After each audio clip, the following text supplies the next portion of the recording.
aktivitas yang kita lakukan itu kan ada dua. Ada aktivitas dunia dan ada aktivitas apa? Agama. Untuk aktivitas dunia, para hamba diberi kelonggaran. Dalam arti silahkan kalian melakukan aktivitas dunia sesuai dengan inovasi yang kalian inginkan, sesuai dengan kreativitas yang kalian miliki. Maka Nabi SAW pada waktu datang ke kota Madinah, penduduk Mekah itu pernah nggak bertani, Pak?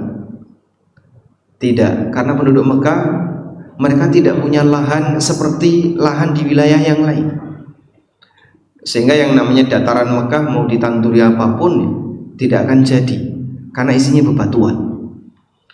Karena itu lahan-lahan yang biasanya dipakai untuk lahan pertanian, daerah Taif, kemudian Madinah termasuk salah satu di antaranya.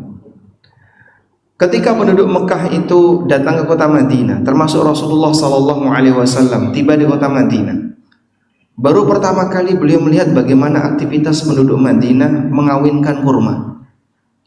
Namanya kurma yang demikian tinggi, sehingga orang mengawinkan pohon kurma, naik ke pohon jantan, kemudian dia mengambil benang sari, lalu turun, kemudian naik ke pohon betina, kemudian ditaruh di putik atau benang sari, ditaruh di putiknya pohon betina agar bisa nanti jadi kurma. Ketika Nabi SAW melihat seperti ini, beliau merasa ini kok repot banget. Kalau memang sudah ditakdirkan berbuah kan pasti berbuah. Maka beliau nasihatkan kepada para sahabat Ansor, sudahlah, nggak usah dilakukan seperti ini. Kalau memang Allah takdirkan berbuah, pasti akan berbuah. Akhirnya para sahabat nuruti apa yang disampaikan Nabi SAW. Apa yang terjadi? Begitu akhir tahun Rasulullah SAW atau di masa panen, Nabi SAW bertanya, di mana kurma-kurma kalian? Maka mereka menjawab, ya Rasulullah, nggak jadi. Sehingga kurma yang kecil-kecil itu nggak bisa membesar karena tidak dikawinkan. Lalu Nabi SAW mengatakan, antum a'lamu bi amri dunyakum. Kalian lebih ngerti tentang urusan dunia kalian. Riwayat ini ada dalam Sahih Muslim. Baik.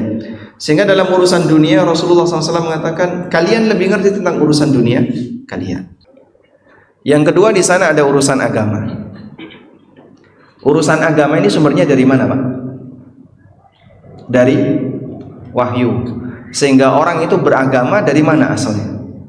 Dari wahyu. Allah yang mengajarkan agama. Manusia kalau tidak punya wahyu, dia tidak akan tahu seperti apa cara beragama yang benar. Sehingga semua urusan agama Allah kasih bimbingan melalui wahyu. Baik. Oleh karena itu, untuk jenis yang kedua ini, syariat tidak memberikan ruang bagi manusia untuk terlibat.